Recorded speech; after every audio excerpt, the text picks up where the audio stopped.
মুসলমান ঘরের ছেলেরা, এ নবীর উম্মত উম্মতিরা, হযরতে ইমামে আযম আবু হানিফা হুজুর আমার স্বপ্নে ভেঙে গেল। স্বপ্নটা দেখে হুজুরের দরবারে চলে গেল। হুজুরের দরবারে গিয়ে স্বপ্নের তাবিদারটা কি হবে একবার জানার জন্য হুজুরের দরবারে হাজির হয়ে গেল। কিন্তু না না না, দেখতে পাওয়া যায় হুজুর এক জায়গায় বসে চিন্তায় মগ্ন হয়ে তিনি বসে আছেন।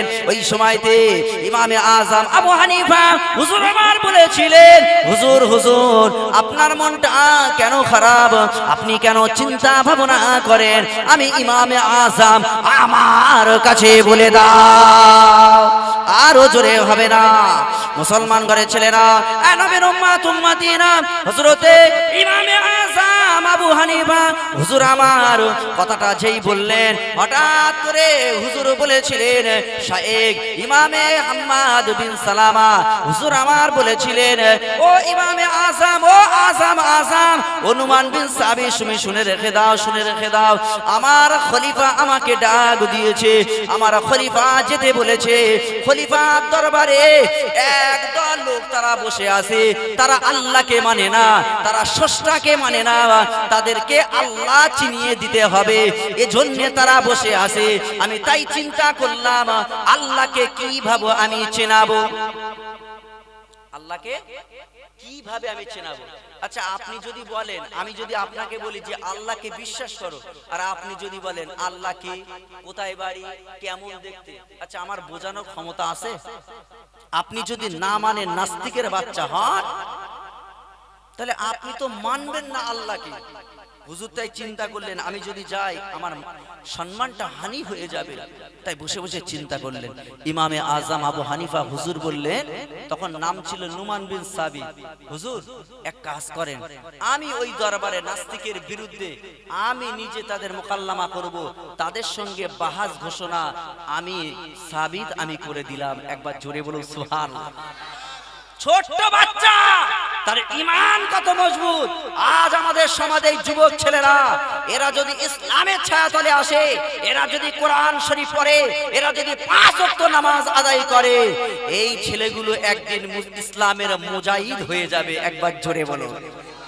এই যুবকদের দেখে ইবলিস পর্যন্ত ভয় করবে, এই যুবকদের দেখে শয়তানগুলো ভয় করবে, এই যুবকদের দেখে বর্তমান সময়ে শয়তানগুলো তারা ভয় করবে না। কিন্তু আমাদের যা যুবক ছেলে নামাজ নি, কালাম নি, পাবজি, ফ্রি ফায়ার, আবার চুল কেটেছে এমন, শয়তান দেখে লজ্জায় ছুটে পালাচ্ছে যে আমি তো ইবলিস শয়তান, আমার চেয়ে পাক্কা শয়তান এরা। একে একটা চুল কাটার ডিজাইন, এখান থেকে উড়িয়ে দিয়ে, আর এখান থেকে মোরগ ষাট, এ যে কি ষাট বলে নেইমার ষাট। আরে আমাদের নেতা হলো আল্লাহর নবী, দিন দুনিয়ার বাদশা, ষাট তো দেওয়ার দরকার ছিল আমাদের নেতার মতো, আর এরা ষাট দিচ্ছে নেইমার আর মেসির মতো, ইহুদিদের মতো। আচ্ছা এরা মরে গেলে ওদের সঙ্গে এক পেকিংই জাহান্নামে যাবে না জান্নাতে যাবে? নেইমারের সঙ্গে। এরা বলে আমরা নবীর দিওয়ানা, গান বাজনা ছাড়বো না, আমরা নবীর দিওয়ানা, পাবজি ফ্রি ফায়ার ছাড়বো না, আমরা নবীর দিওয়ানা, আমরা চুল কাটা উল্টো পাল্টা ছাড়বো না। এরা কি নবীর দিওয়ানা হবে, নবীর সেনা হবে? কার সেনা? এরা শয়তানের সেনা। মুসলমান ঘরের ছেলেরা, এ নবীর উম্মত উম্মতিরা, ভালো করে খেয়াল করে শুনুন। ইমামে আযম আবু হানিফা হুজুর আমার বলেছিলেন, হুজুর আমি বাচ্চা মানুষ, আমি ওদের সঙ্গে বাহাস করতে যেতে চাই, আমি যদি হেরে যাই তাহলে ওরা বলবে বাচ্চা ছেলে হেরে গিয়েছে, আপনার অপমান হবে না, আপনার মান সম্মানও যাবে না, তাই আমি যেতে চাই। আর যদি আমি জিতে চাই আপনি দোয়া করেন, তাহলে আপনার ইজ্জতটা আরো বেড়ে যাবে। আরো জোরে হবে না। মুসলমান ঘরের ছেলেরা, নবীর উম্মত উম্মতিরা, ভালো করে খেয়াল করে শুনুন। ওই সময়তে হুজুর আমার বলেছিলেন, যাও নুমান বিন সাবিত, আমি তোমার হুজুর, তোমার জন্য আমি দোয়া করে দিলাম, আল্লাহ পাক আল্লাহ তাআলা তোমাকে বিজয়ী ঘোষণা করে দেবে। ইমামে আযম চলে গেলেন খলিফার দরবারে। শয়তানের দলেরা সবাই বসে আছে, খিঞ্জিরের দলেরা সবাই বসে আছে, নাস্তিকের বাচ্চারা বসে আছে, তারা আল্লাহকে বিশ্বাস করে না। ইমামে আজম যাওয়ার সঙ্গে সঙ্গে ওরা বলেছিলেন, এ নুমান বিন সাবিত, তুমি কেন এসেছো? তোমার হুজুর কি ভয় থেকে আসেনি? তোমার হুজুর কি আমাদের দেখে ভয় করেছে? ওই সময়তে নুমান বিন সাবিত বলেছিলেন, এই নাস্তিকের দলেরা, না না না, আমার হুজুর হলো একটা বৃক্ষ, আমার হুজুর হলো একটা গাছ, আর সেই বৃক্ষর সামনে তোমরা বসার তোমাদের যোগ্যতা নাই, তার পছন্দ যোগ্যতা তোমাদের নাই। আমাকে পাঠিয়ে দিয়েছেন, আমার সঙ্গে তোমরা বাহাস করো, আমাকে যদি তোমরা হারাতে পারো তবে তোমাদেরকে আমি মেনে নেব। ওই সময়তে ইমামে আজমকে বলেছিলেন, ওই নাস্তিকের বাচ্চারা প্রথম প্রশ্ন করেছিলেন, ও নুমান বিন সাবিত, বলো বলো বলো বলো বলো, তোমার আল্লাহকে তো দেখা যায় না, তোমার আল্লাহকে তো দেখা যায় না, কি করে তোমার আল্লাহকে দেখা যায়? আমাকে দেখাতে হবে, তবেই আমরা তোমার আল্লাহকে বিশ্বাস করব। না না না, ওই সময়তে ইমামে আজম আবু হানিফা হুজুর আমার ছোট্ট বাচ্চা বলেছিলেন, এ নাস্তিকি দলেরা, শোনো শোনো শোনো শোনো, আমার আল্লাহকে দেখা যায় না তোমরা বলছো, তোমরা বলো মানুষ যখন মারা যায় মানুষের রুহটা চলে যায়, ওই রুহটা কি তোমরা দেখতে পাও? না না না, আমরা তো রুহটা দেখতে পাই না। তাহলে তোমরা যদি রুহটা না দেখতে পাও, তাহলে যিনি রুহকে তৈরি করেছেন সেই আল্লাহকে তোমরা কি করে দেখবে? জোরে বলুন। বাচ্চা মানুষের প্রথম প্রশ্নের কুপকাত, আরে আল্লাহকে দেখা যায় না, তোদের সে চোখ নাই তো, কিন্তু আমার আল্লাহ তোদেরকে দেখতে পায়। আমার আল্লাহ শুধু দেখতে পায় না, আমার আল্লাহ কোরআন শরীফের ভিতরে জানিয়ে দিলেন, পারা নম্বর 14, সূরার নাম হলো সূরা নাহল। আমার আল্লাহ 270 নম্বর পৃষ্ঠায় 19 নম্বর আয়াতে ডান সাইড পৃষ্ঠায় উপরে 3 লাইন নিচে আল্লাহ বললেন, আল্লাহু ইয়ালামু মা তুসিররুনা ওয়া মা তুলিনুন। এই আমার বান্দা বান্দীরা, তোরা রাতের বেলা কি চুরি করিস, গোপনে কি কথাবার্তা হয়, জবান থেকে জাহির করার আগে অন্তরের খবর আমি আল্লাহ জানতে পারি। তাহলে আল্লাহ যদি আগাম খবর সবই জানতে পারে, আমি কার বাড়ি চুরি করব আর কি ঘুষ খাবো সুদ খাবো সর্বপ্রথম জানতে পারে কে? জোরে বলে। আর এ চোর মনে করছে রাতের বেলা আমি দোকান লুটপাট করছি, এদিকে ওদিকে তাকাচ্ছে, কই কেউ তো দেখতে পায় না। আচ্ছা, পৃথিবীর মানুষ সব ঘুমিয়ে যেতে পারে, পৃথিবীর আদালত বন্ধ হয়ে যেতে পারে, দোকান পাশারি বন্ধ হয়ে যেতে পারে, কিন্তু মনে রেখে দাও, যত রাত গভীর হয়, এই তাহাজ্জুদের টাইম যত রাত গভীর হয়, আমার আল্লাহর আদালতের দরজা, আমার আল্লাহর রহমতের দরজা তত খোলা থাকে। একবার জোরে বলুন।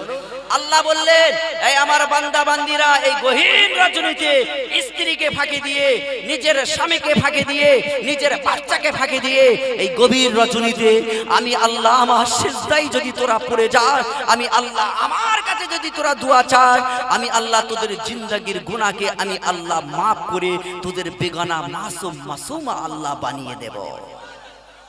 এই সেই তাহাজ্জুদের সময়। আমার যুবক ভাইরা, প্রথম প্রশ্ন তালি হেরে গেল। নাম্বার 2 প্রশ্ন হলো, তোমার আল্লাহ এখন কোন দিকে চেয়ে আছে?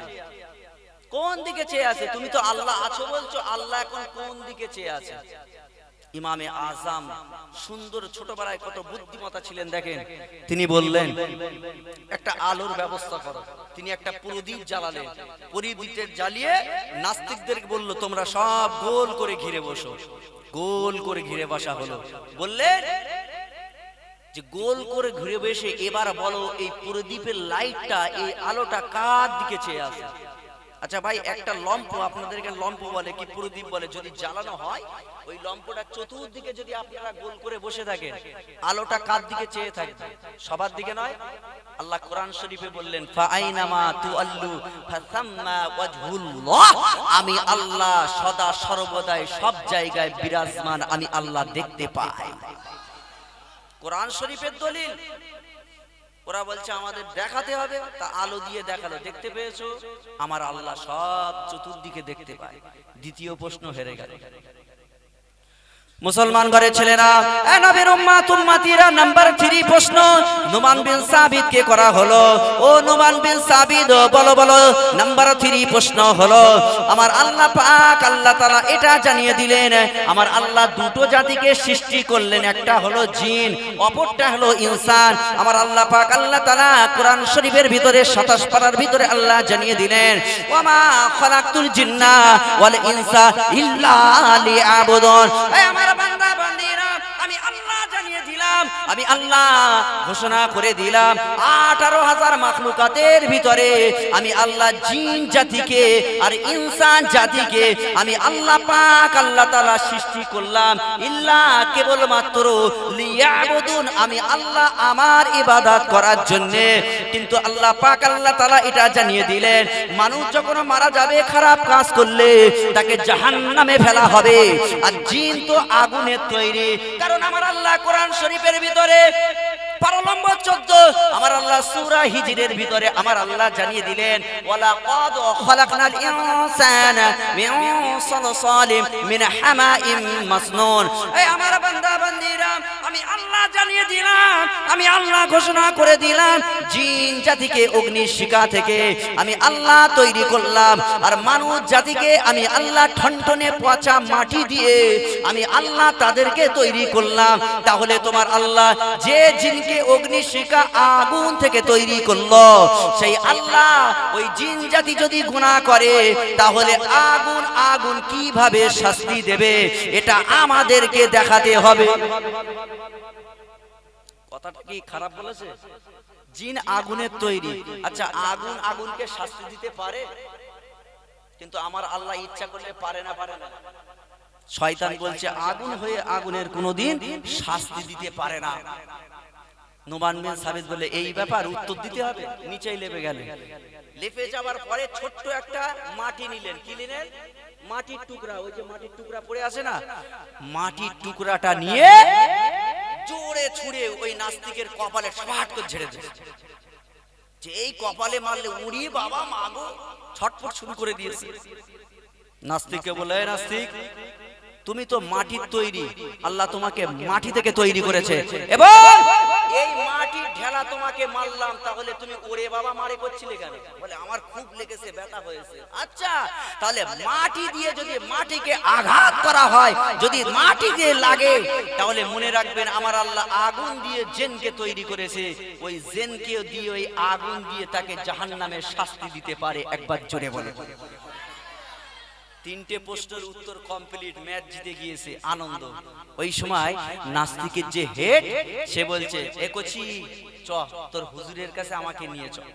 হুজুরের কাছে নিয়ে যাওয়া হলো। যাওয়ার পরে হুজুরের হাতে হাত দিয়ে কলেমা পড়ে মুসলমান হয়ে গেল। একবার জোরে বলুন। ইমামে আজম আবু হানিফা তিনি টপ করে বুঝতে পারলেন সেই স্বপ্নের কথা। কি স্বপ্ন? যে একটা গাছ, বিশাল বড় গাছ, আর খিঞ্জির গুলো গাছগুলো ফেলে দিচ্ছে। তাহলে তিনি বুঝতে পারলেন ওই বিশাল বড় গাছ ওটা হলো আমার হুজুর শায়েখ হাম্মাদ বিন সালামা, আর যে খিঞ্জির নাড়া দিয়ে ফেলে দিচ্ছিল গুঁতো মেরে, ওই খিঞ্জিরের দল হলো নাস্তিকের দল। আর ছোট্ট যে ডালটা বার হয়ে টপ করে মেরেছে, ওই ছোট্ট ডালটা হলো আমি ইমামে আজম আবু হানিফা, যেই মাথায় মেরেছি আমি প্রশ্নের জবাব দিয়েছি। এ নাস্তিকের বাচ্চারা, এ খিঞ্জিরের বাচ্চারা, এরা গিয়ে সঙ্গে সঙ্গে কলেমা পড়ে মুসলমান হয়ে তারা ওই গাছের গোড়ায় অর্থাৎ আমার হুজুরের কোলে বসে তারা আল্লাহ আল্লাহ জিকিরে মগ্ন হয়ে গেল। একবার জোরে বলো। তাহলে আল্লাহকে মেনেছে না মানেনি? আল্লাহকে বিশ্বাস করিয়েছে না করেনি? কিন্তু আমরা আল্লাহকে বিশ্বাস করি না হুজুর, আমরা আল্লাহকে মানি। তা আল্লাহকে যদি মানো, নামাজ কেন তুমি কাজা করো? আল্লাহকে যদি মানো, যে মদের গ্লাসটা তুমি হাতে তুলছো একবার কি তোমার মনে পড়ে না, ওয়া নাহনু আকরাবু ইলাইহি মিন হাবলিল ওয়ারিদ, আমার সঙ্গে আমার আল্লাহ আছে, আল্লাহ দেখছে। কাল কিয়ামতের ময়দানে আমি আপনি কি করে জবাব দেব যদি বলা হয় আল্লাহ যখন প্রশ্ন করবে যে তুমি মদ খেয়েছো কেন, আমি তো আল্লাহ তোমাকে ইবাদত করার জন্য সৃষ্টি করেছি, তখন আমরা জবাব দিতে পারবো? ভুল করেছো, নামাজ কাজা করেছো, তওবা করেছো, ফিরে এসো, আল্লাহর দরবারে ফিরে এসো। আল্লাহ বড় ক্ষমাশীল, আল্লাহ ক্ষমা করাকে পছন্দ করেন। একবার জোরে বলুন সুবহান। আমার আল্লাহ কোরআন শরীফের ভিতরে বললেন, ইন্নাল্লাহ ইউহিব্বুত তাওয়াবিনা ওয়া ইউহিব্বুল মুতাতাহিরিন। এই আমার বান্দা বান্দীরা, পাহাড় পাহাড় গুনাহ করেছো, পাহাড় পাহাড় গুনাহ করে গুনার গাঁটুলিটা মাথায় নিয়ে আমি আল্লাহ আমার কাছে ফিরে এসো, চলে এসো, তওবা করো। তওবা করলে আমি আল্লাহ তোর জিন্দেগীর গুনাহকে মাফ করে দেব। জোরে বলুন। তাহলে তওবা করে ফিরে আসতে হবে না, হবে না? আমরা যে গুনাহ করেছি চলে গেলে হবে না, শয়তান ধোঁকা দিয়ে পার করে দেবে যে না তুই এত বড় গুনাহ করেছিস, আল্লাহ তোকে মাফ করবে না। কিন্তু আল্লাহ বললেন, লা তাকনাতু মির রাহমাতিল্লাহ, আমার রহমত থেকে তোরা নিরাশ হয়ে যাস না, চলে আয়, আমি আল্লাহ ইন্নাল্লাহ ইয়াগফিরুয যুনুবা জামিআ, আমি আল্লাহ পাক আল্লাহ তাআলা তোদের জিন্দেগীর গুনাহকে মাফ করে দেব, আমি বড় ক্ষমাশীল দয়াবান প্রভু। একবার জোরে বলুন ফিরে এসো, সবাই ফিরে এসো। আব্বাস বলে একটা যুবক ছেলে ছিল, আপনাদের মতো একটা যুবক ছেলে আব্বাস, এত গুনাহ করতো, এত গুনাহ করে আবার হুজুরের কাছে গিয়ে তওবা করে আসতো, হুজুর আমাকে তওবা করে দাও। আবার বাড়ি এসে আবার গুনাহ শুরু করে দিত। এরকম বারংবার যাওয়ার পর বারংবার হুজুর রেগে গেলেন, যা তোকে আর তওবা করাবো না। কারণ তওবা করানোর পরে যে গুনাহ করে তার ঈমানটা কমে যায়, আল্লাহর প্রতি ভরসা ভয় তার কমে যায়, আমি তোকে আর তওবা করব না, যা চলে যা। বাড়িতে চলে গেল। ভালো কাজ করতে করতে হঠাৎ আল্লাহর ডাক এসে গেল, ওর মরণটা হয়ে যাবে। আর যখন মানুষ বিদায় নেয় সে বুঝতে পারে না, আগে থেকে বুঝতে পারে, কিন্তু জবান থেকে যেই বের করতে যাবে অমনি তাই জবানে মোহরটা মেরে দেওয়া হয়। মুসলমান ঘরের ছেলেরা, এ নবীর উম্মত উম্মতিরা,